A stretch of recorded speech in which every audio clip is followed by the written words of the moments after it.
Parce que si on compare la maison que Salomon construit, la maison du trésor, et la corpulence de Jésus, qu'est-ce qui est plus grand? C'est la maison du trésor. En superficie. Maintenant, comment expliquer que Salomon nous rend témoignage en disant, voici les cieux, des cieux, ne peuvent le contenir. Contenir qui? L'Éternel. Je reprends.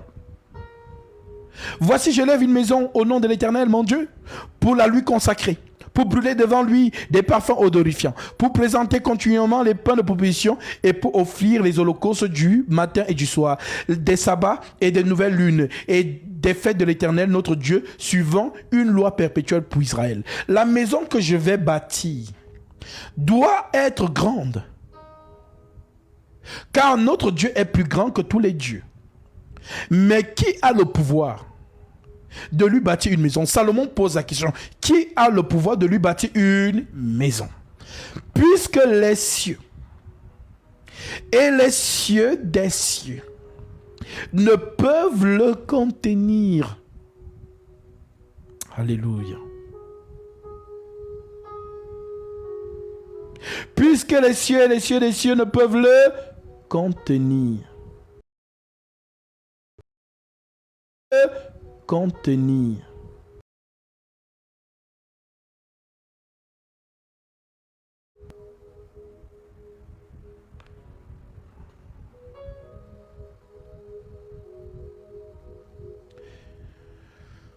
Désolé, j'ai reçu un appel. Mais qui a le pouvoir de lui bâtir une maison, puisque les cieux et les cieux des cieux ne peuvent le contenir?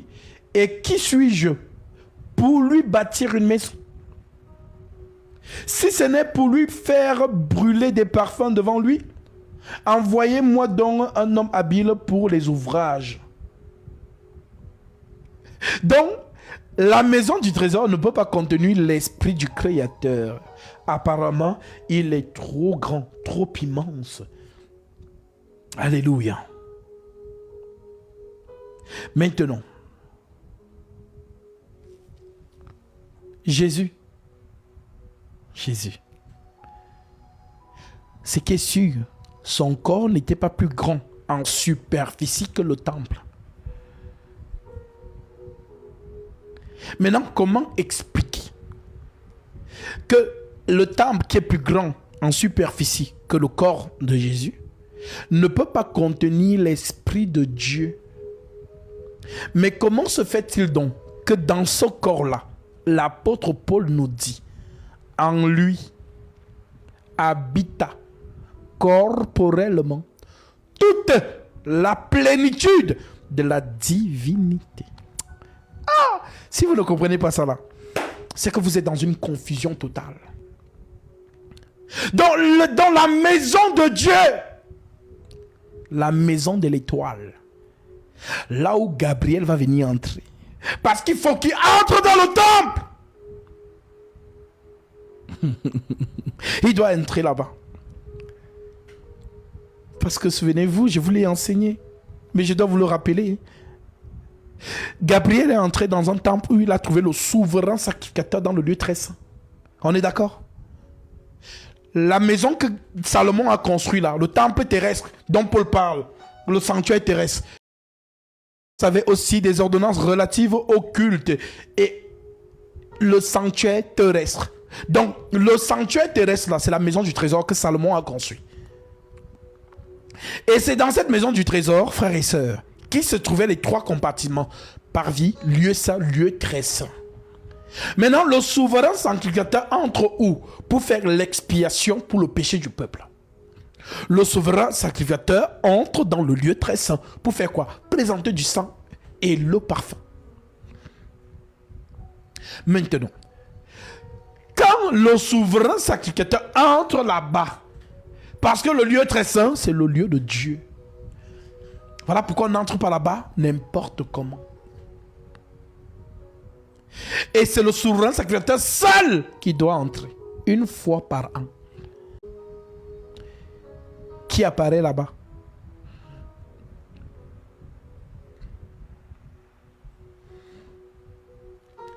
Gabriel.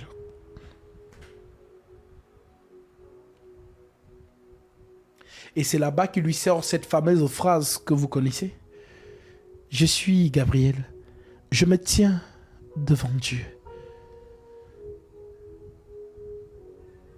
Je veux que tu comprennes ces choses pour que la confusion n'habite plus ton esprit. Alors voyons comment il entre, parce qu'on avait dit quoi? Qu'il devait entrer dans les deux temples, n'est-ce pas? Le temple physique, donc construit par les pierres, et le temple construit par lui-même. Maintenant, lui, il va entrer dans les deux temples. Parce que le même qui entre chez Zacharie, c'est le même qui descend dans Jésus dans le Jourdain. Parce que Jésus est un temple. La maison du trésor, c'est aussi un temple. Donc celui qui est entré dans la maison du trésor, c'est le même qui doit entrer dans Jésus. Est-ce que tu comprends? Cette parole est pour toi. Ce mouvement prophétique. Ça va très vite. Hein? Alors, illustrons ça à la parole de Christ. Nous lisons Luc chapitre 1 verset 5. Luc 1 verset 5. L'Écriture dit quoi?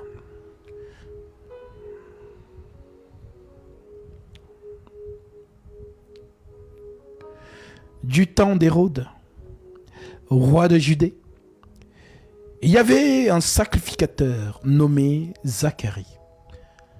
De la classe des biens, sa femme était d'entre les filles d'Aaron et s'appelait Élisabeth.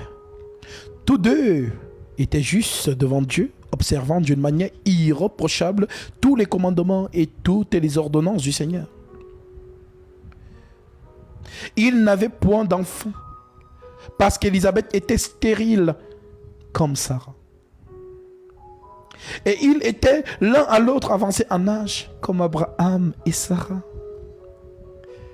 Mais si vous vous souvenez, qui a annoncé la naissance d'Isaac? N'est-ce pas Dieu lui-même? Eh oui, c'était lui qui a annoncé la naissance d'Isaac.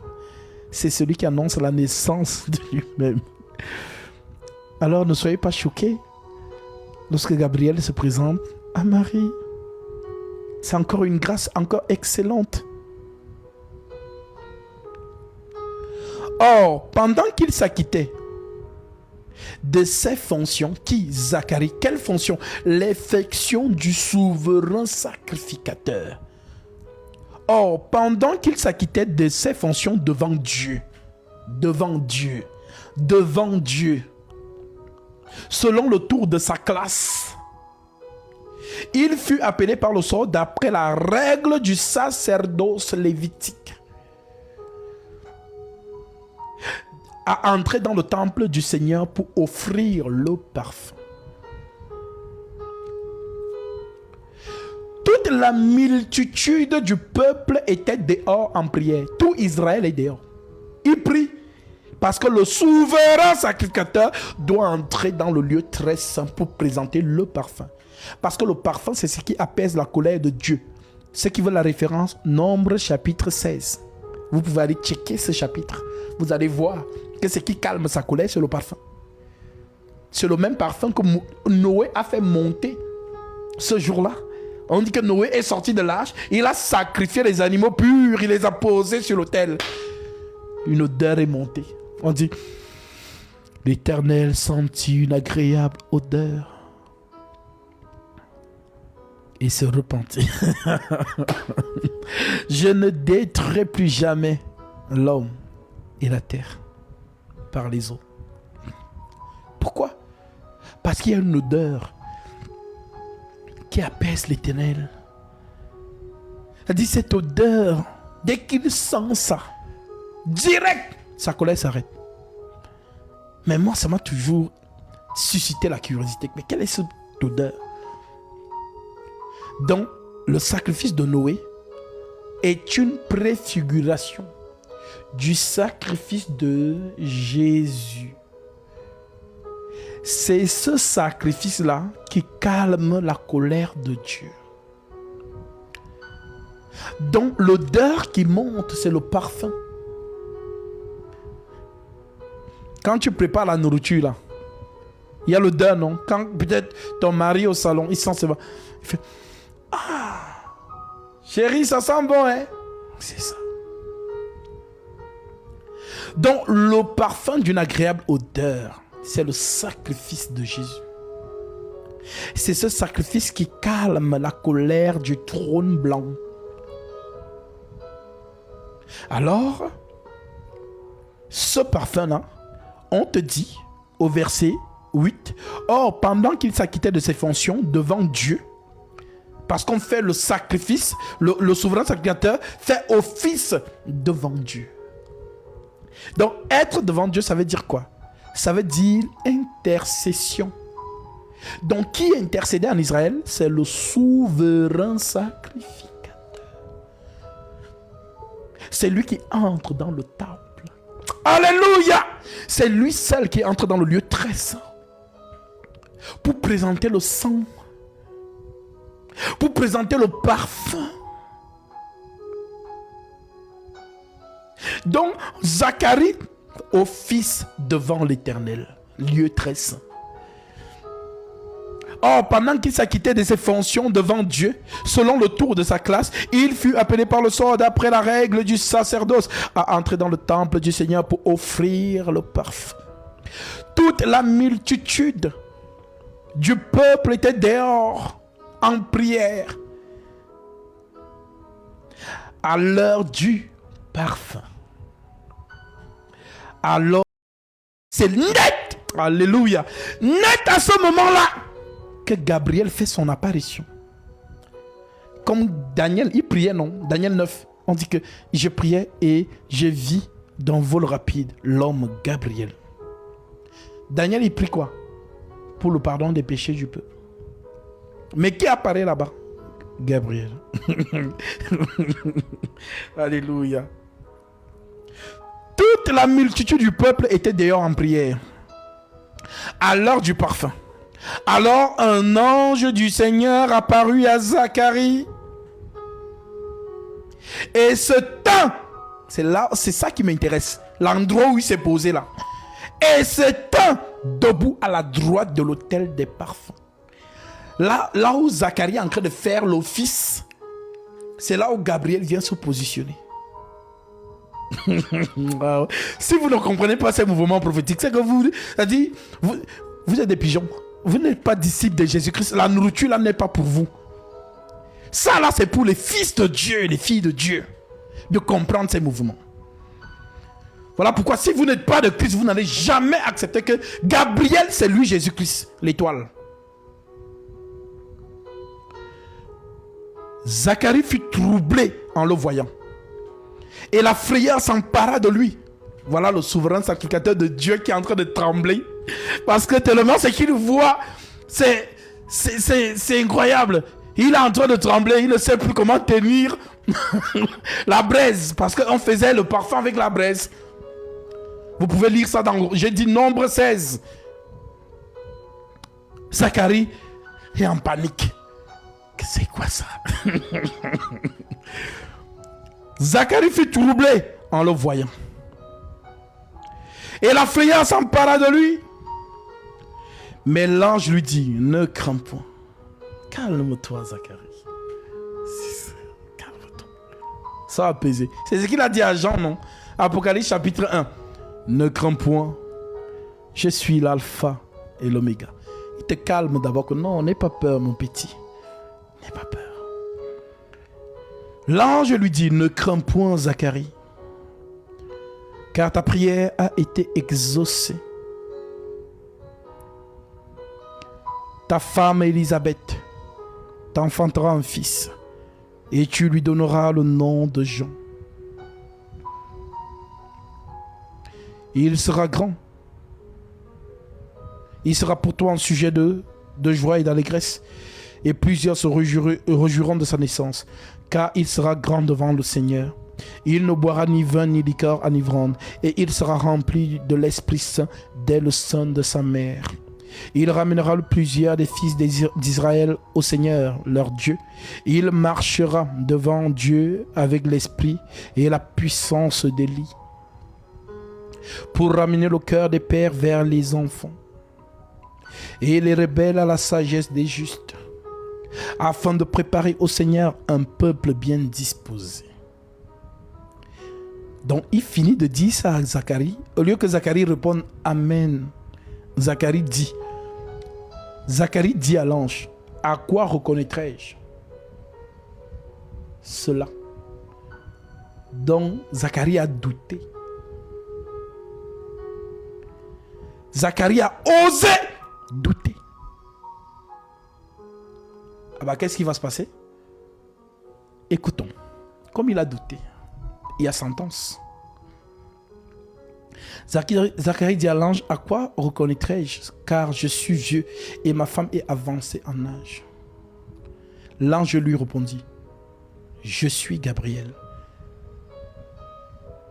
Je suis Gabriel. C'est pas ce que Zacharie lui a posé comme question. Zacharie lui a dit, à quoi je vais reconnaître ce que tu m'as dit. Mais lui, il répond à Zacharie que je suis Gabriel. En autre terme, Zacharie, je suis Gabriel. Je me tiens devant Dieu. Vous savez ce que ça veut dire? Se tenir devant Dieu. C'est ce que fait Zacharie dans le lieu très saint. C'est ça, se tenir devant Dieu. En d'autres termes, Zacharie, tu vois ce que tu fais là pour le peuple qui est dehors, qui t'attend là-bas. C'est moi qui fais ça dans le royaume éternel. Alléluia. Donc ce que tu fais là, l'intercession que tu fais pour le peuple qui est à l'extérieur, c'est moi, l'intercesseur céleste. En d'autres termes, je suis le Saint-Esprit. Zacharie, je suis le Saint-Esprit, l'intercesseur, se placer devant Dieu. Alors, non, c'est merveilleux. Ça me donne presque des larmes parce que c'est profond. C'est profond. Je suis Gabriel, je me tiens devant Dieu. J'ai été envoyé pour te parler et pour t'annoncer cette bonne nouvelle. Alors d'autres diront, mais Gasby, regarde, il a dit, j'ai été envoyé. Alors j'ai dit à la personne, c'est un petit problème. Jésus lui-même utilise la même expression. Jésus nous dit, j'ai été envoyé par mon Père. Que cela ne te trouble pas. C'est un passement de jambes pour perdre les totaux spirituels et les pigeons. Toi, tu es un aigle. Tu dois comprendre ce que ça veut dire. La gloire de Dieu, c'est de cacher les choses. Et la gloire des rois, c'est de sonder les choses. Es-tu roi? Moi, je suis roi. Oui, je le suis. Parce qu'il est le roi des rois. Le Seigneur des seigneurs. Dans le langage du divin n'est pas pour les pigeons. La parole de Christ est pour ses enfants. Donc si tu n'es pas de lui, tu ne comprendras pas son langage. Et ton cerveau va travailler. Nous, ce n'est pas par le cerveau, nous, c'est par le Saint-Esprit. Alors, lorsqu'il dit « j'ai été envoyé », Jésus lui-même utilise la même expression. J'ai été envoyé par mon Père.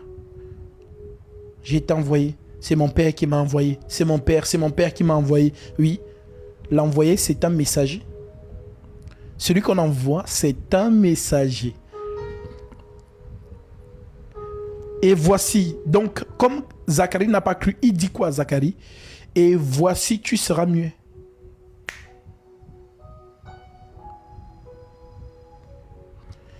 Et tu ne pourras pas parler. Jusqu'au jour où ces choses arriveront. Parce que tu n'as pas cru à mes paroles. Si je savais. Tu as douté à ma parole. Tu es muet. Tu ne parles pas. Sentence. Et je sais qu'il n'y a qu'une seule personne qui ferme la bouche de quelqu'un. C'est lui-même qui l'a dit. Allons voir cette personne.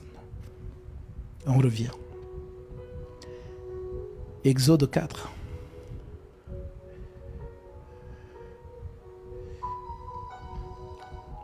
Verset 10. Écoutez. Moïse dit à l'Éternel, « Ah Seigneur, je ne suis pas un homme qui ait la parole facile.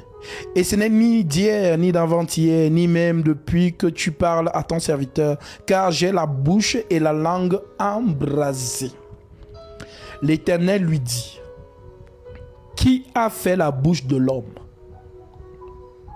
Et qui rend muet ou sourd? Voyant ou aveugle? N'est-ce pas moi, l'Éternel? » Alors je vous pose la question. Qui a rendu Zacharie muet?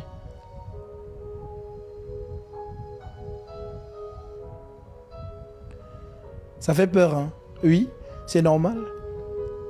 Tu as peur parce que tu n'es pas habitué à cette dimension d'enseignement.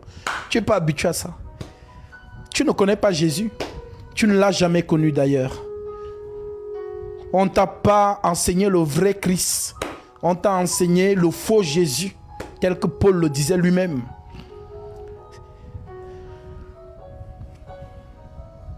« 2 Corinthiens chapitre 11. Si quelqu'un vient vous prêcher un autre Jésus que celui que vous avez, que celui que nous vous avons prêché, ou si vous recevez un autre esprit que celui que vous avez reçu, ou un autre évangile que celui que vous avez embrassé et vous le supportez fort bien. Oui, c'est le faux Jésus qui est populaire dehors et que toutes les dénominations de la terre ont embrassé. Mais le vrai Jésus, oh, il est tellement rare. Il est trop rare. Trop rare. Il se révèle. Donc, celui qui a fermé la bouche de Zacharie, c'est Gabriel. Et Dieu dit à Moïse, c'est moi qui rends muet.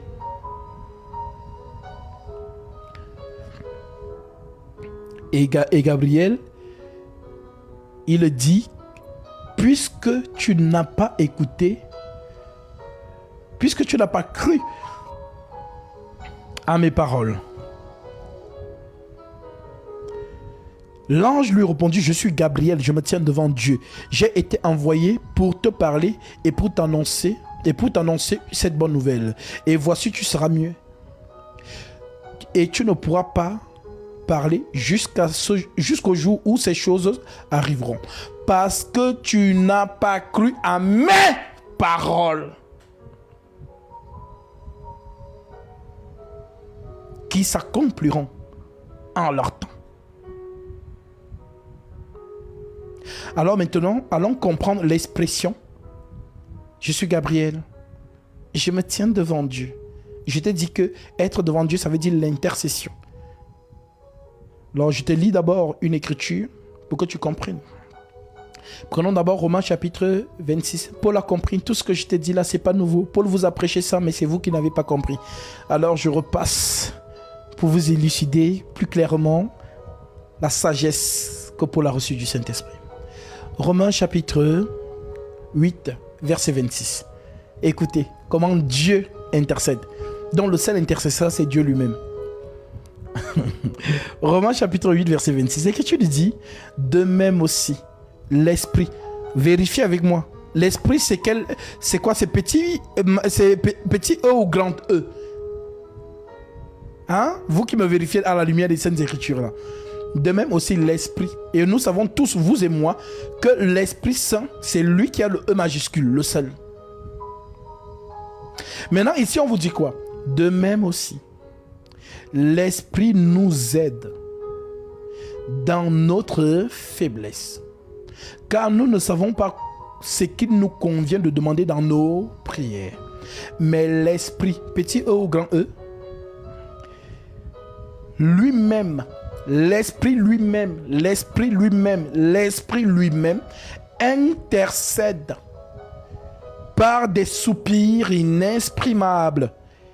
Et celui qui sonde les cœurs connaît quelle est la pensée de l'Esprit. Parce que c'est selon Dieu qu'il intercède en faveur des saints. Dieu prie Dieu Alors ton cerveau ne comprend plus. Comme le frère Kevin, lorsqu'il a la vision, il voit le Seigneur devant le Seigneur. Donc le Seigneur est à genoux devant le Seigneur. Mais je comprends, j'ai pas compris. Comment ça? Je te promets, la même personne qui était assise sur le trône, c'est la même personne qui était à genoux devant celui qui est... C'est comme s'il était à genoux devant lui-même. Oui, oui. Il n'est pas servi par les mains humaines. Souvenez-vous toujours, ce Dieu se sert lui seul. C'est un Dieu jaloux. Il ne partage sa gloire avec personne. Il ne veut même pas que tu dises que bon Dieu, j'étais un peu aidé. Il ne veut pas. Donc il fait tout lui-même. C'est lui le chérubin. C'est lui le séraphin. C'est lui tout ce qui se passe autour du trône. Ce n'est que lui.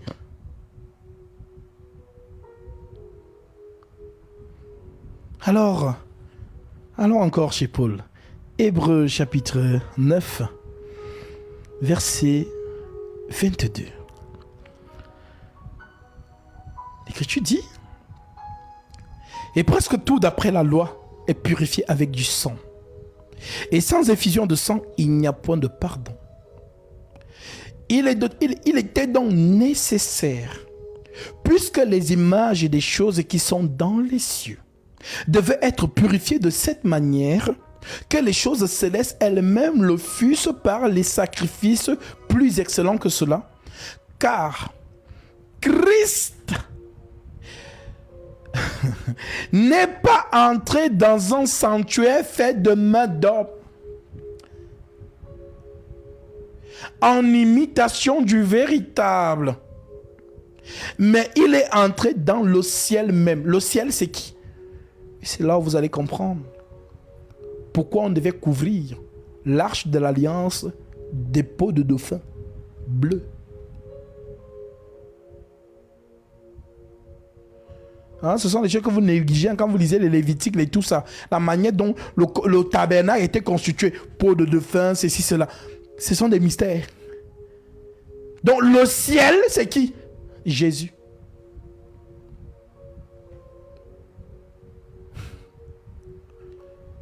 Christ est entré dans le ciel.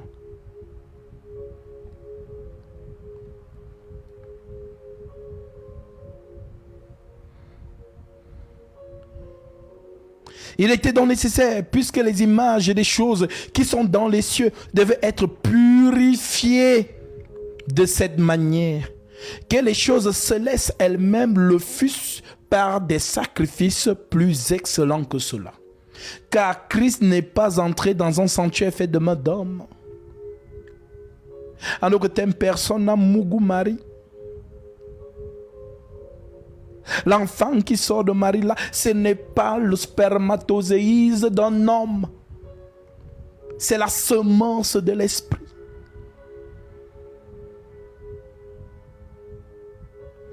Car Christ n'est pas entré dans un sanctuaire fait de main d'homme, en imitation du véritable, mais il est entré dans le ciel même, afin de comparaître maintenant pour nous devant la face de Dieu. Maintenant, expliquez-moi. Christ se présente devant la face de Dieu. Christ, c'est qui alors? C'est qui Christ? C'est qui Christ? Apparemment, il y a Christ qui doit se présenter devant la face de Dieu. C'est qui Christ alors? On va lire. Allons savoir qui est Christ. Lisons Romains chapitre 9. Versets 2 à 5.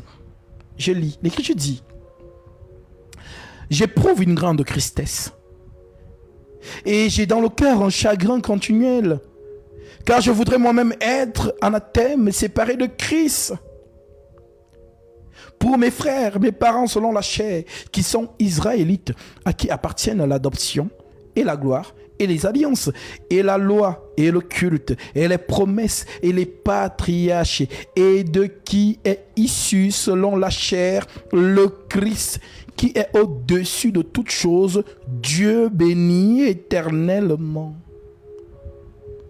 Donc Christ c'est qui? C'est le Dieu qui est au-dessus de toutes choses, béni éternellement.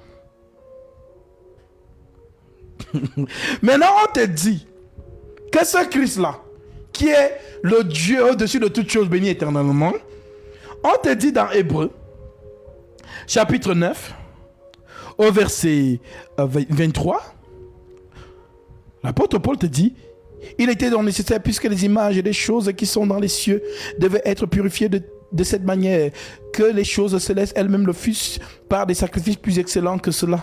Car Christ, alléluia, n'est pas entré dans un sanctuaire fait de main d'homme, en imitation du véritable, mais il est entré dans le ciel même, afin de comparaître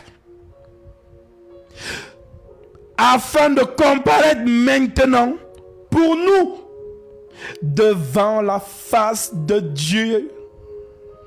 Incroyable. Donc Dieu comparaît devant lui-même. C'est la sorcellerie. Sorcellerie divine. C'est-à-dire ça, c'est mystique. Donc votre avocat, c'est votre juge. Voilà pourquoi l'Écriture vous dit, si quelqu'un a péché, qu'il se souvienne qu'il a un avocat devant le Père. Donc l'avocat, c'est le juge. Le juge, c'est l'avocat. Alors, qui accusera les élus de Dieu? Qui? Ton avocat, c'est lui le juge. Ton juge, c'est lui l'avocat. Tu as gagné d'office. Donc avant même qu'on ne commence le jugement, tu as déjà gagné. Parce que ton père va t'innocenter. Je vous donne l'exemple palpable. Allons lire Zacharie chapitre 3.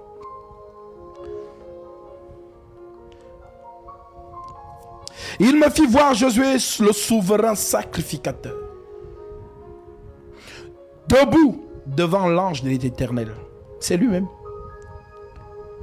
Et Satan qui se tenait à sa droite pour l'accuser. Ah, Satan. Satan a son tablier. Il a son costume de procureur de la justice. À la droite. Satan te surveille. Que si tu pêches, il te rappelle la loi, l'écriture. Il est écrit. Ce sont les fils du diable qui pêchent. Les fils de Dieu ne pêchent pas. Oh, juge, juste parole. Il a péché. Il faut qu'il soit condamné. Donc celui qui te condamne, c'est celui qu'on appelle l'accusateur de nos frères, le procureur des cieux. Satan. Donc celui que tu appelles Satan là, c'est le procureur du ciel. Maintenant tu vas comprendre comment, mais je ne comprends pas la Bible, vraiment. On dit que Dieu a chassé Satan, non? Comment Satan peut encore monter là où il y a Dieu? C'est écrit, Job. Oh, les fils de l'Éternel se retrouvera devant Dieu et Satan vient au milieu d'eux. Mais Dieu, on a dit que Dieu a chassé Satan, non? Comment il fait encore pour monter là? Il doit faire le rapport. Il a les dossiers. C'est le procureur. Tu comprends mieux? C'est le procureur. Quand il monte, c'est le procureur. Ah! Juge suprême. J'ai encore attrapé Vanessa aujourd'hui. Hein. Vraiment, la fille là se moque de toi. Elle dit qu'elle est ta fille, mais vraiment, aujourd'hui encore, elle a mougou avec un homme mari. La voici ici. Voici son dossier. Donc, j'exige la mort pour elle. Donc, l'ennemi rôde autour de chacun de vous, cherchant juste une seule chose pour présenter au juge. Juge, tu as vu? Ça veut dire que ta parole là-bas n'est pas respectée. Les gens là font n'importe quoi. Non. Ils doivent être condamnés. Alors, il a attrapé un ici. Celui qui l'a attrapé, c'est la tête. Il a dit, s'il y a un homme saint en Israël, c'est le souverain sacrificateur. La tête du peuple. Maintenant, le souverain sacrificateur, si lui on l'attrape dans le péché, imaginez le peuple. Donc le peuple, donc on nous dit que il me fit voir Josué, le souverain sacrificateur, debout devant l'ange de l'Éternel. Et Satan qui se tenait à sa droite pour l'accuser. L'Éternel dit à Satan, que l'Éternel te reprime, Satan, que l'Éternel te reprime. Lui qui a choisi Jérusalem, n'est-ce pas là un tisson arraché du feu? Or, Josué était couvert des vêtements sales. Josué est coupable. Satan a raison. Josué a péché. On dit, or, Josué était couvert des vêtements sales. Et le vêtement sale ici, c'est le péché. L'ange, on dit donc, or Josué était couvert de vêtements sales. Et il se tenait debout devant l'ange. L'ange prenant la parole.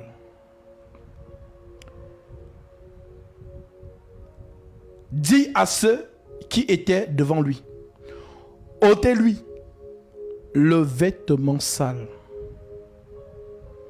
Ôtez-lui les vêtements sales. Voilà ce qui se passe lorsque Satan t'accuse devant Dieu. Le Saint-Esprit te justifie en permanence. Le Saint-Esprit plaide pour toi. Le Saint-Esprit prie pour toi. Vous n'avez pas vu le Saint-Esprit à l'œuvre? Demandez à Simon-Pierre. Simon, Simon, Satan t'a réclamé pour te tribler comme le froment. Mais moi, j'ai prié pour toi, afin que ta foi ne défaille point. L'intercesseur, celui qui prie pour les saints, c'est l'intercesseur.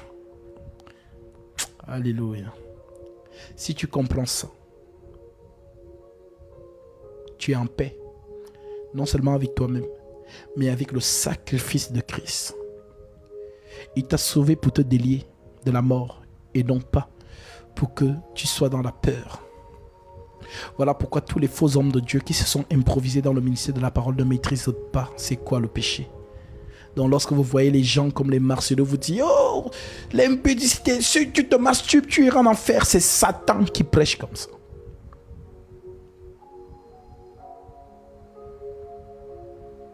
C'est Satan qui prêche comme ça. Alors, mon frère, ma soeur, qu'est-ce que je suis en train de te dire ce soir? Je suis en train de te dire que ton avocat, c'est le juge.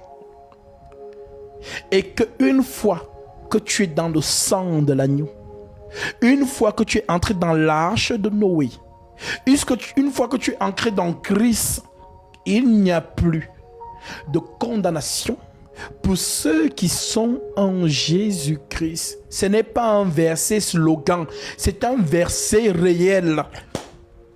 Les versets ne sont pas là pour orner la Bible. Lorsque l'Écriture vous dit il n'y a plus de condamnation pour ceux qui sont en Jésus-Christ. Alors ma sœur, que cette chaîne spirituelle qui te maintenait dans la peur se coupe maintenant au nom de Jésus-Christ. Le sacrifice du Seigneur t'a délié de la mort. Car chose impossible à la loi. Que Dieu te bénisse, mon frère. Tu as certainement été touché par la parole.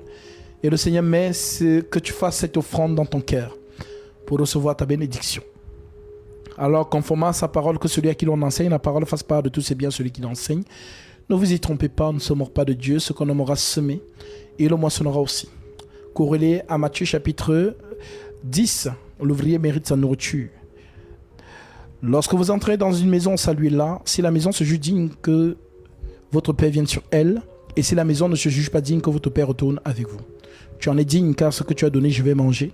Comme les 3 hommes ont mangé chez Abraham. Et la bénédiction est entrée dans sa demeure. Alors que par cette offrande, le Seigneur t'accorde ce que ton cœur désire. Lui qui connaît tes prières et tes doléances, et qui déverse sur toi ses dons spirituels au nom de Jésus-Christ. Que Dieu te bénisse, ma sœur, pour cette offrande que tu viens de faire. Le Seigneur met cela dans ton cœur. Alors, conformément à sa parole, que celui à qui l'on enseigne la parole fasse part de tous ses biens, celui qui l'enseigne. Ne vous y trompez pas, on ne se mord pas de Dieu. Ce qu'on aura semé, le moissonnera aussi. Corrélé à Matthieu 10, l'ouvrier mérite sa nourriture.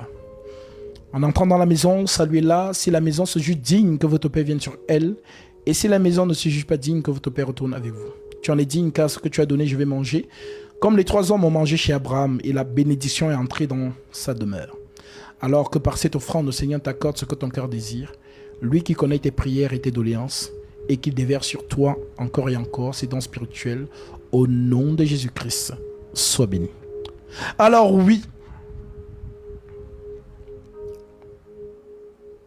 le sacrifice de Christ, accepte-le. Reçois le pardon céleste, le pardon éternel. Souviens-toi, Daniel 9.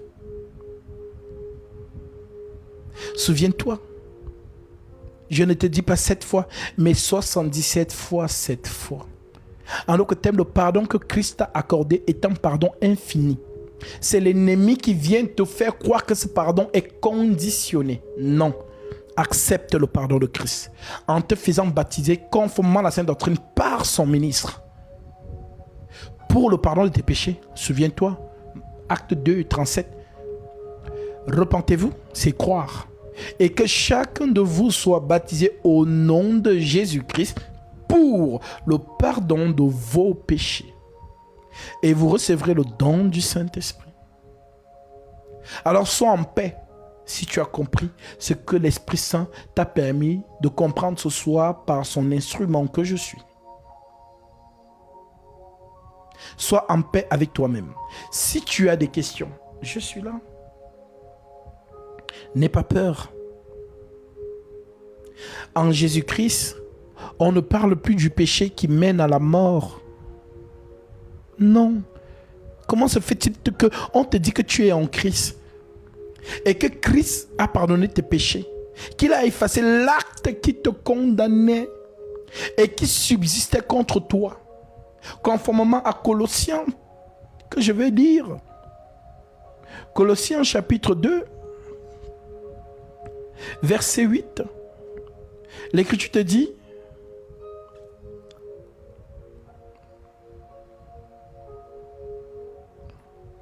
prenez garde que personne ne fasse de vous sa proie par la philosophie, la théologie, et par une vaine tromperie, s'appuyant sur les traditions des hommes. Concile Vatican I, Concile Vatican II, Concile de Nicée. C'est dans ces choses des hommes qu'ils ont voté entre eux là-bas que Marie est montée au ciel le 15 août. C'est écrit où? Dans la Torah. C'est écrit où?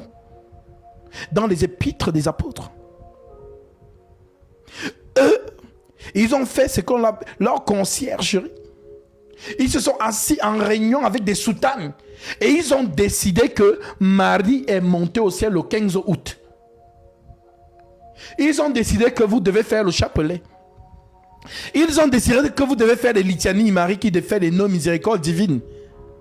Ils ont décidé que vous devez faire des prières au saint. Selon quelle écriture? Ah, ils vous ont dit de ne plus lire la Bible et de vous conforter sur la catéchèse. Qu'ils ont déjà lu la Bible pour vous, apparemment, n'est-ce pas?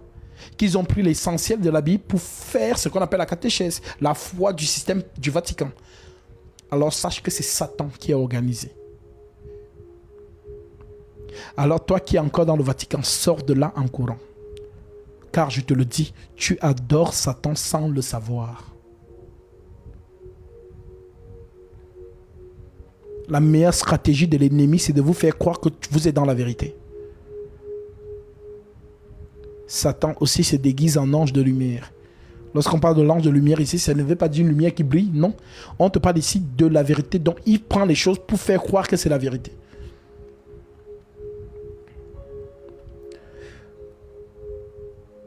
Que personne ne vous séduise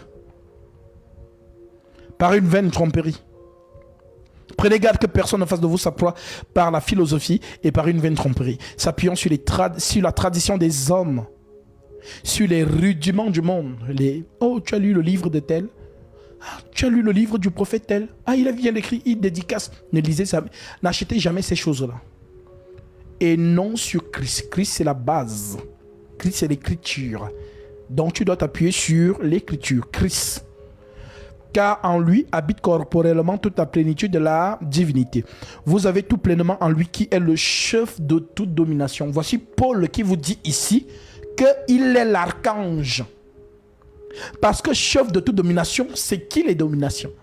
C'est qui les autorités? Ce sont les anges déchus. Donc le chef des anges déchus, c'est qui? Et le chef des anges célestes, c'est qui? C'est celui dont Paul dit ici, il est le chef de toute autorité et de toute il est le chef de toute domination et de toute autorité. Donc l'archange Michel n'est rien d'autre, le Seigneur Jésus-Christ. Alors tu es perturbé, tu me dis, mais Gasby, je ne comprends plus rien, Gasby. Jésus, c'est lui, Gabriel. Jésus, c'est lui, Michael. Oui, oui. C'est lui qui joue toutes ses fonctions. Donc, donc, derrière Gabriel, celui qui se cache, c'est Jésus. Lorsqu'il t'enseigne, il intercède pour toi. Derrière Michael, c'est le combat. Celui qui veille sur toi. Celui qui combat. Le vengeur. À moi la vengeance, à moi la rétribution. En d'autres termes, c'est David et Salomon. David, lion. Salomon, justice et sagesse. Nous continuons. Vous avez tout pleinement en lui qui est le chef de toute domination, de toute autorité. Et c'est en lui que vous avez été circoncis d'une circoncision que la main n'a pas faite, mais de la circoncision de Christ, qui consiste dans le dépouillement du corps de la chair, ayant été enseveli avec lui par le baptême. Vous êtes aussi ressuscités en lui, et avec lui par la foi en la puissance de Dieu, qui l'a ressuscité des morts. Vous qui étiez, on conjugue, morts par vos offenses, vous qui étiez morts par vos offenses et par l'incirconcision de votre chair, il vous a rendu à la vie avec lui en nous faisant grâce pour toutes nos offenses. En nous faisant grâce pour toutes nos offenses. Il t'a fait grâce pour toutes tes offenses. En nous faisant grâce pour toutes nos offenses, il a effacé. Je ne sais pas pour toi. Si tes péchés, tu les comptes encore. Mais pour moi, Christ a effacé tous mes péchés. Je ne suis redevable à aucune entité déchue. J'ai été racheté par Christ, par son sang et la souffrance qu'il a manifestée pour moi à la croix de Golgotha. Donc n'acceptez que personne ne vienne vous mettre des conditions dans votre esprit. Les faux hommes de Dieu là, les Marcelo Tounassi, les Ivan Castano, qu'ils vous font des cultes des anges. Ils se montrent à vous comme des hommes qui ont une apparence de piété. Mais ce sont les démons qui sont derrière. Que personne ne vous séduise, une apparence d'humilité et par un culte des anges.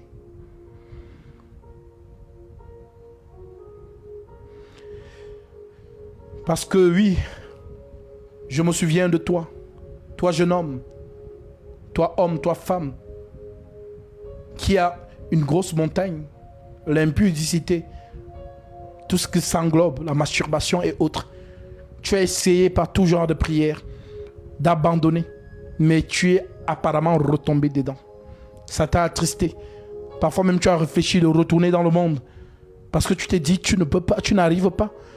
Tu as fait des jeûnes, 3 jours, 7 jours à sec, pour renoncer à cette chose que tu n'aimes pas, mais qui apparemment est plus fort que toi dans ta chair humaine. Tu arrives à arrêter pendant quelques jours, après tu retombes dedans. Et c'est là que Satan vient se présenter à toi. Et il te dit, tu as vu? Tu n'y arrives pas. Et il te lit l'écriture, 1 Jean chapitre 3 verset 8. Regarde, ce sont les fils du diable qui pêchent. Les fils de Dieu ne pêchent pas. Regarde-toi, tu n'arrives pas. Tu pêches tout le temps. Tu n'es pas un fils de Dieu. Arrête. Et c'est là où vous voyez des sœurs, des frères retourner dans le monde. Parce qu'ils se sont dit que, ah, vraiment, si c'est vraiment les péchés là, vraiment, on va rester. Hein, parce qu'on n'arrive pas. On a essayé. Tout ça pourquoi? À cause des fausses prédications des faux hommes de Dieu. Ma soeur, ce que je suis en train de te dire, mon frère, ce que je suis en train de te dire, c'est que Christ a effacé tes péchés à la croix. Il n'y a aucun péché qui a subsisté à la croix. Il a englouti tous les péchés.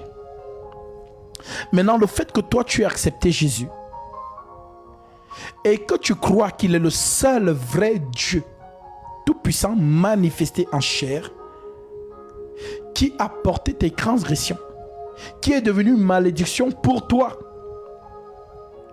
Tu es entré dans les eaux du baptême pour le pardon de tes péchés. Tu as reçu le Saint-Esprit.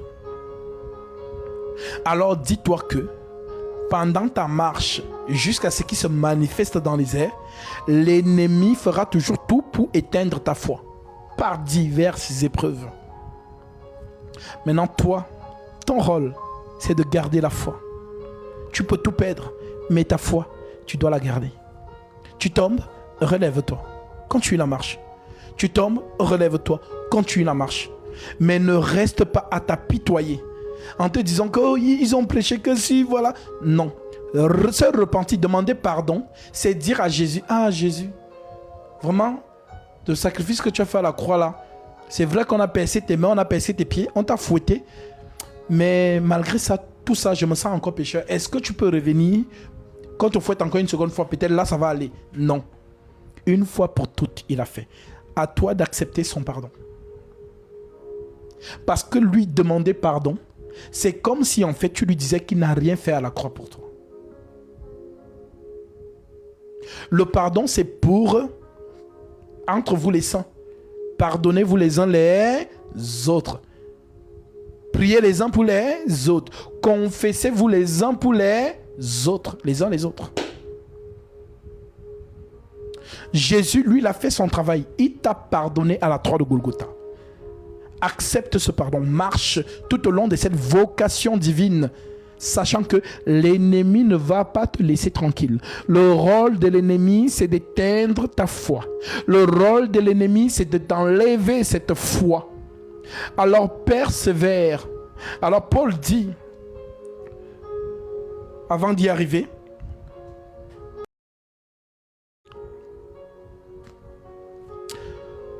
de Timothée, chapitre 2, verset 12, l'apôtre Paul nous dit, si nous persévérons, nous régnerons aussi avec lui.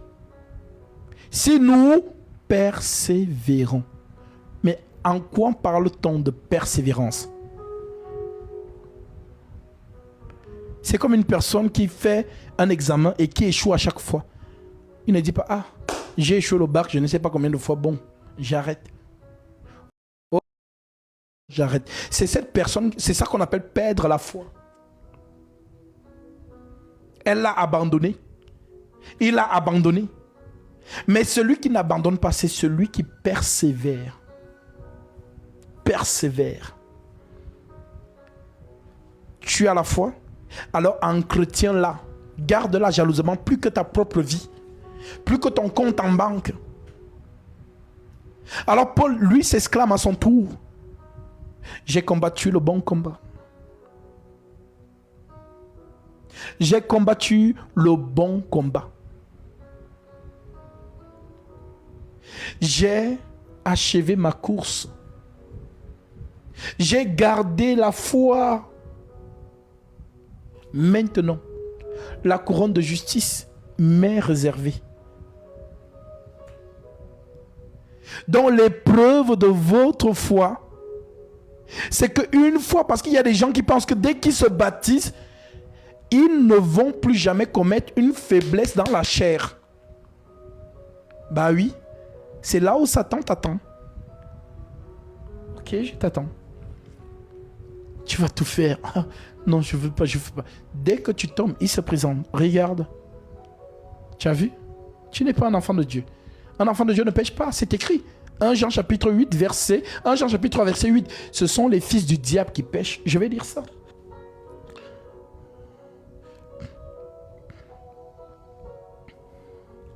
1 Jean 3, verset 8.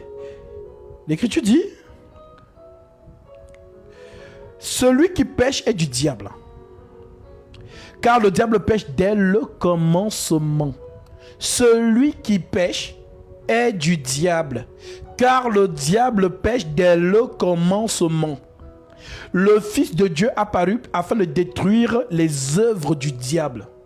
Quiconque est né de Dieu ne pratique pas le péché, parce que la semence de Dieu demeure en lui. Et il ne peut pécher parce qu'il est né de Dieu. Donc, lorsque tu tombes, Satan vient te rappeler ces deux écritures. Il te rappelle bien que, tu as vu, ceux qui sont de Dieu ne pêchent pas. Mais toi, regarde, tu as péché. Alors, dès lors que tu lui donnes raison, il t'a gagné. Mais toi, non. Dis-toi que non. Arrière de moi, Satan. Je ne suis plus pécheur. Car ce n'est plus moi qui vis, c'est Christ qui vit en moi. Il m'a dit, viens à moi, toi qui es fatigué et chargé, je te donnerai du repos. J'ai accepté son sacrifice. Son sang m'a purifié. Je suis caché dans le sang de l'agneau. Souviens-toi, dans Exode 12, 12, lorsque la condamnation est passée, tous ceux qui étaient dans les maisons où il y avait le sang de l'agneau sur le linteau de la porte, la condamnation n'entrait pas. Représente le sang de Jésus. Celui qui est dans Jésus, il n'y a plus de condamnation en lui. L'arche de Noé, tous ceux qui étaient dans l'arche, peu importe ce qu'ils étaient, mais le fait qu'ils étaient dans l'arche, le déluge n'a pas eu raison d'eux. Ils ont survécu. Et dans l'arche, il n'y avait pas que des gazelles. Il n'y avait pas que des colombes. Il y avait des crocodiles, des serpents, des félins, des léopards. Tous ces animaux représentent les caractères des hommes. Et Jésus lui-même le disait, je ne suis pas venu pour les justes, mais pour les injustes.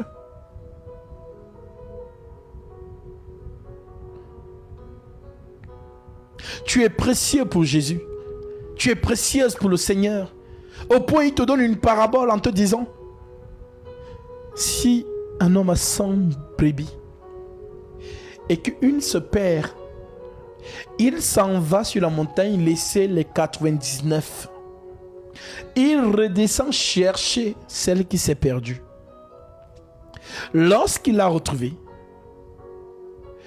cette brebis lui procure plus de joie que les 99 autres qui sont sur la montagne. Donc tu es précieuse pour le Seigneur. Alors l'épreuve de ta marche, de ta vocation céleste, c'est de perdre ta foi. Satan fera toujours tout pour que tu perdes la foi, par des tribulations financières, par les choses de la vie. Regarde Job. Quand tu vois la vie de Job, vous pensez que ce n'est qu'une histoire? Non, c'est une préfiguration pour toi et pour moi. Job a tout perdu. Satan n'attendait qu'une seule chose de Job, c'est de maudire Dieu. Alors que tu ne renoncer au Seigneur. Satan a tout fait. Job a perdu ses beaux enfants, ses maisons, ses richesses. Mais qu'est-ce qu'on nous dit que Job a dit? On dit dans tout cela, Job ne pécha point. En d'autres termes, il n'a pas renoncé à Dieu. Job 1. Je lis ça très vite. Parce que vous devez comprendre que chaque prophète a un message pour toi.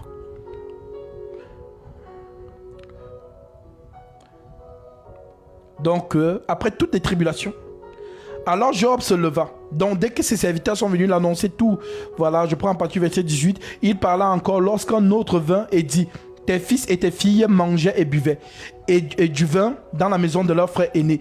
Et voici un grand vent est venu de l'Orient. Un grand vent est venu de l'autre côté du désert et a frappé contre les quatre coins de la maison. Elle s'est écroulée sur les jeunes gens. Donc Satan aussi peut utiliser les éléments de la nature, le vent, les tonnerres, donc toutes ces choses-là de la nature, Satan peut faire pour tribler un enfant de Dieu. Et voici un grand vent est venu de l'autre côté du désert et a frappé contre les 4 coins de la maison. Elle s'est écroulée sur les jeunes gens et ils sont morts. Et je me suis échappé moi seul pour t'en apporter la nouvelle. Alors Job se leva, déchira son manteau et se rasa la tête. Puis, se jetant par terre, il se prosterna et dit, écoutez ce qu'il dit, d'après toutes les informations négatives qu'on l'a apportées, je suis sorti nu du sein de ma mère, et nu je retournerai dans le sein de la terre. L'Éternel a donné, l'Éternel a ôté. Que le nom de l'Éternel soit béni. En tout cela, Job ne pécha point et n'attribua rien d'injuste à Dieu. Job a conservé la foi. Dans Job 2, même scénario, on va prendre directement lorsque Satan possède la femme de Job, verset 8. Et Job prit un tosson. On dit que, voilà, bon, prenons le verset 3. L'Éternel dit à Satan, as-tu remarqué mon serviteur Job? Il n'y a personne comme lui sur la terre. C'est un homme intègre et droit et craignant Dieu et se détournant du mal. Il demeure ferme dans son intégrité. Et tu m'excites à le perdre sans motif. Donc Job cherche la condamnation. Satan cherche la condamnation de Job. Maintenant, il excite la justice pour condamner Job. C'est ce que l'Éternel dit. Parce que le défenseur de Job, c'est qui? C'est l'Éternel. Donc l'avocat de Job, c'est qui? C'est Dieu lui-même. As-tu remarqué mon serviteur Job? Il n'y a personne comme lui sur la terre. C'est un homme intègre et droit, craignant Dieu et se détournant du mal. Il demeure ferme dans son intégrité. Et tu m'excites à le perdre sans motif. Job n'a rien fait. Pourquoi veux-tu que je le condamne? Tu m'excites à le perdre sans motif. Et Satan répondit à l'Éternel, peau pour peau, tout ce que possède un homme, il le donne pour sa vie. Mais étends ta main, touche à ses os et à sa chair, et je suis sûr qu'il te maudit en face. L'Éternel dit à Satan, voici, je te le livre. Seulement, épargne sa vie. Et Satan se retira de devant la face de l'Éternel. Puis il frappa Job d'un ulcère maladie. Puis il frappa Job d'un ulcère malin, depuis la plante du pied jusqu'au sommet de la montagne. Et Job prit un tosson pour se gratter et s'assit sur la cendre. Sa femme lui dit, donc ici ce n'est pas la femme de Job qui parle, c'est Satan qui possède la pensée de la femme de Job pour inciter Job à haïr Dieu. Sa femme lui dit, tu demeures ferme dans ton intégrité, maudis Dieu et meurs. Mais Job lui répondit, tu parles comme une femme insensée, en d'autres termes, une folle. Quoi? Nous recevons de Dieu le bien, et nous ne recevrions pas aussi le mal? En tout cela, Job ne pécha point par ses lèvres. Job a gardé la foi. Et ça, Satan s'est retiré. Parce que c'est ce qu'il veut dans votre marche, que vous abandonniez la foi. Alors dis-toi que cette vocation divine, tu ne seras pas tranquille. Si le Jésus qu'on vous a vendu, parce que le chrétien, le soi-disant chrétien d'aujourd'hui, on lui a vendu un Jésus. Oh, tu as le mariage. Oh, tu auras les voitures. Oh, tu auras ceci, tu auras cela, les promotions. Oh, je vois dans 3 jours la promotion. Je vois que Dieu t'élève. Je vois que l'homme, ou si elle plaît au monde, elle regarde si elle plaît à Jésus-Christ. Oui, c'est l'exclamation de cette femme. Je suis noire, mais je suis belle, fille de Jérusalem. Ne regardez pas mon teint. C'est le soleil qui m'a brûlé. Et oui, le soleil de la justice, c'est Jésus-Christ. Alors, est-ce qu'il t'a brûlé, ma sœur? Est-ce qu'il t'a brûlé? Le soleil qui brûle, c'est te dépouiller de tout ce que ta chair, les désirs de la chair, sont contraires à ceux de l'esprit.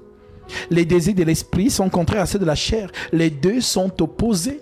Mais toi, tu es au milieu. Tu choisis qui? Donc, Jésus, ce n'est pas un slogan. Jésus, c'est une vie. C'est une attitude. Tu es encore faible dans la chair? Il n'y a pas de souci. Le Christ, justement, est venu pour ça. C'est lui qui te parfait. Ce n'est pas l'homme. Non, sois comme tu es. C'est le Saint-Esprit qui est en train de te tailler pour que tu entres à la carrière. Tu es en pleine carrière. On est en train de te façonner. On casse la pierre pour qu'elle prenne la forme adéquate pour être hantée dans l'église spirituelle. L'homme ne peut pas te façonner. Parce que l'homme lui-même qui prétend vouloir te façonner, lui-même il a encore des faiblesses. Alors il n'y en a qu'un seul qui façonne, c'est le Saint-Esprit. Ça ne sert à rien que tu sois hypocrite. Ne sois pas hypocrite. D'ailleurs, on peut mentir aux hommes. Devant moi, tu peux te jouer les saintes. Devant toi, je peux me jouer les saints. Mais celui à qui on ne ment pas, c'est le Saint-Esprit qui voit dans l'invisible. Qui voit même dans nos secrets les plus retranchés. Voilà pourquoi lorsque Salomon demande à Dieu, donne-moi la sagesse et l'intelligence, qu'est-ce que Dieu lui dit? Puisque c'est ce qu'il y a dans ton cœur. Donc Dieu n'a pas regardé ce qui sort de sa bouche, mais il a localisé le cœur. Il sonde les cœurs et les reins. Il connaît ta pensée cachée. Il sait pourquoi tu demandes ce que tu demandes là. Il le sait. Voilà pourquoi Jacques dit, vous priez, vous ne recevez pas parce que vous priez mal. Toi, tu pries pour les choses qui périssent. Oh Seigneur, donne-moi le mariage. Seigneur, donne-moi la voiture. Seigneur, donne-moi la promotion. Ça périt. C'est un Dieu spirituel. Il ne donne que les choses de l'esprit. Fais comme Salomon. Demande les choses de l'esprit. Elles s'accompagneront des choses que tu as besoin.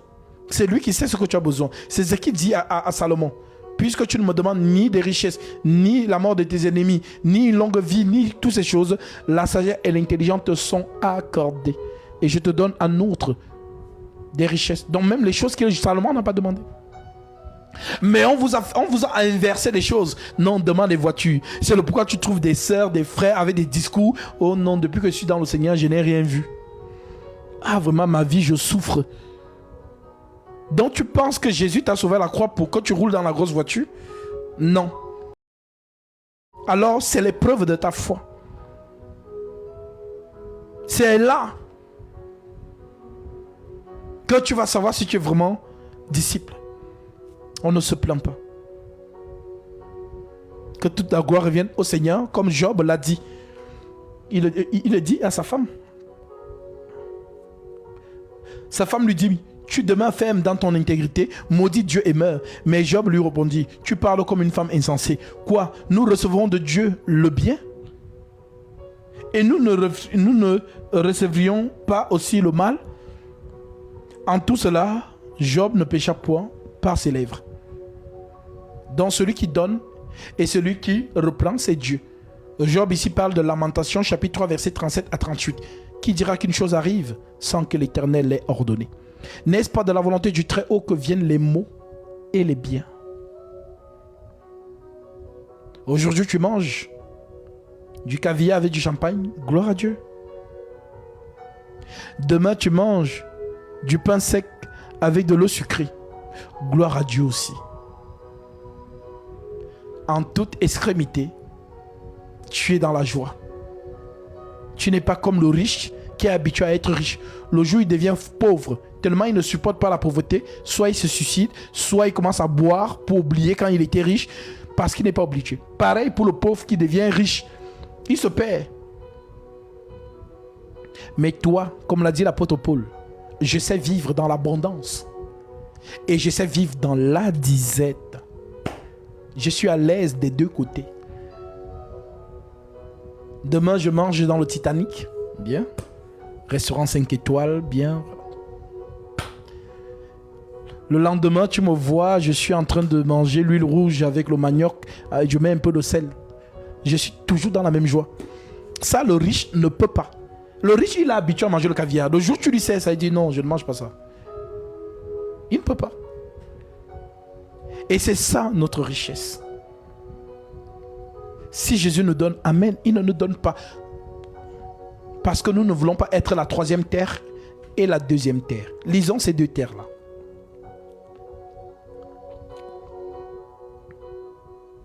Matthieu 13, je prends le verset 20. Celui qui a reçu la semence dans les endroits pierreux, c'est celui qui entend la parole et la reçoit aussitôt avec joie. Mais il n'a pas de racine en lui-même, il manque de persistance. Et dès que survint une tribulation ou une persécution à cause de la parole, il y trouve une occasion de chute.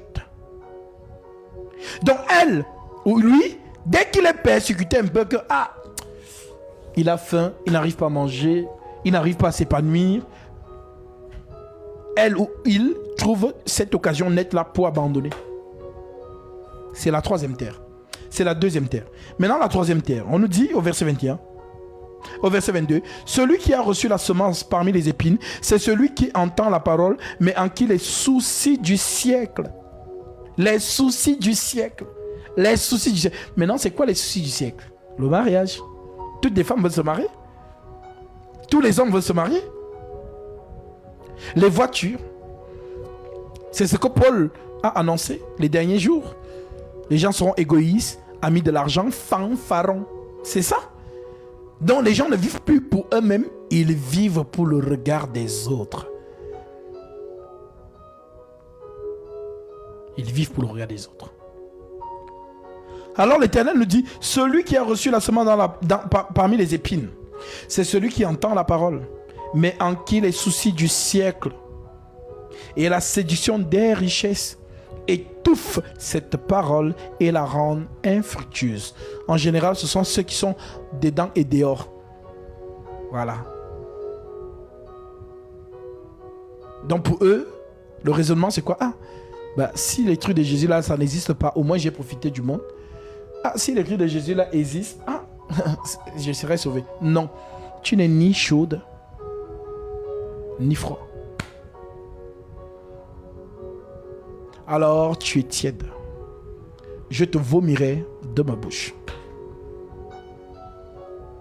Alors oui, sortez de tous ces discours du système du Vatican et les discours du système dit église réveillée ou charismatique, ce que vous appelez méga church là ou quoi que ce soit. Sortez de là et revenez au roc. Que le Seigneur vous aide à conserver la foi. Pour vous qui n'avez pas encore reçu le baptême, je suis à Paris. Venez, je vous baptise conformément à la Sainte Doctrine.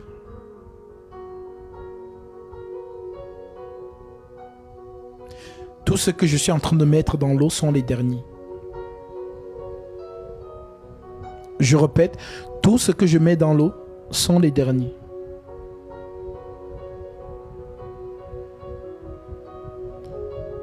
Là, je reviens récemment du Congo, Pointe-Noire et du Gabon. C'était magnifique. Voir toute cette joie dans le visage des frères et sœurs pour leur baptême. Tu ne les vois pas comme des hommes. Tu vois des âmes qui vont revêtir leur corps de lumière ce jour-là.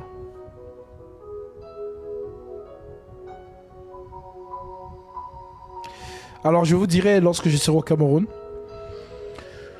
pour ceux qui n'ont pas encore reçu leur baptême de ce côté. Je suis déjà venu au Cameroun pour baptiser nos frères et sœurs qui sont de ce côté.